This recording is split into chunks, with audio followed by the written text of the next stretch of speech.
Sunday ആയിട്ടുള്ളൊരു കുഞ്ഞു പരിപാടിയാണ്. നമ്മുടെ യൂട്യൂബിലെ വൈറൽ പാക്ക് ഒന്ന് പരീക്ഷിച്ച് നോക്കാമെന്ന് വിചാരിച്ചു. അങ്ങനെ തന്നെ എഗ് വൈറ്റും ബ്രൂ കോഫിയും പിന്നെ ശകലം മഞ്ഞപ്പൊടി ഇട്ടിട്ടുണ്ട്. അങ്ങനെ ആരും മഞ്ഞപ്പൊടി ഇട്ടേ കണ്ടിട്ടില്ല. പിന്നെ ഹോം മെയ്ഡ് മഞ്ഞപ്പൊടി ആയതുകൊണ്ട് ഞാൻ ഇട്ടതേ ഉള്ളൂ. കടയിൽ നിന്ന് മേടിക്കുന്ന മഞ്ഞൾപ്പൊടി ആരും ഇടരുത്, വീട്ടിൽ തന്നെ പൊടിപ്പിച്ചാണെങ്കിൽ മാത്രം ഉപയോഗിച്ചാൽ മതി. അങ്ങനെ അത് നന്നായിട്ട് മിക്സ് ചെയ്തതിന് ശേഷം നമ്മുടെ മുഖത്ത് ഒരു ലെയറായിട്ട് അങ്ങ് അപ്ലൈ ചെയ്ത് കൊടുക്കണം. ഞാൻ പിന്നെ ഹെന്നയൊക്കെ ഇട്ടിട്ടുണ്ടായിരുന്നു കേട്ടോ. എന്തായാലും നിനക്ക് കിട്ടുന്ന പിന്നെ അതും കൂടി ഇരുന്നോട്ടേന്ന് വിചാരിച്ചു. ആ ലെയർ നന്നായിട്ട് അപ്ലൈ ചെയ്തതിന് ശേഷം ഒരു ലെയർ ടിഷ്യൂ ഒട്ടിച്ച് കൊടുക്കും. ആ ടിഷ്യൂവിൻ്റെ മണ്ടയ്ക്കും നമ്മൾ ചെറുതായിട്ടല്ല നന്നായിട്ട് അപ്ലൈ ചെയ്ത് അതങ്ങ് ഇതാക്കണം.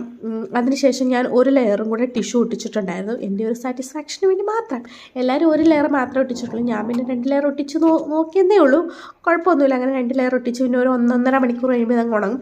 അത് പപ്പടം പോലെ തൊട്ട് നോക്കുമ്പോൾ ഇങ്ങനെ പാറക്കകത്ത് തുറന്ന കട്ടിയാവും. അപ്പോൾ അത് കഴിഞ്ഞിട്ട് പിളക്കാൻ നേരം ഞാൻ വീഡിയോ ഉണക്കാൻ മറന്നു വരുന്നത്. പിന്നെ ചേട്ടനും ആണ് എനിക്ക് ഇളക്കി തരുന്നത്. അപ്പം നല്ല അടിപൊളി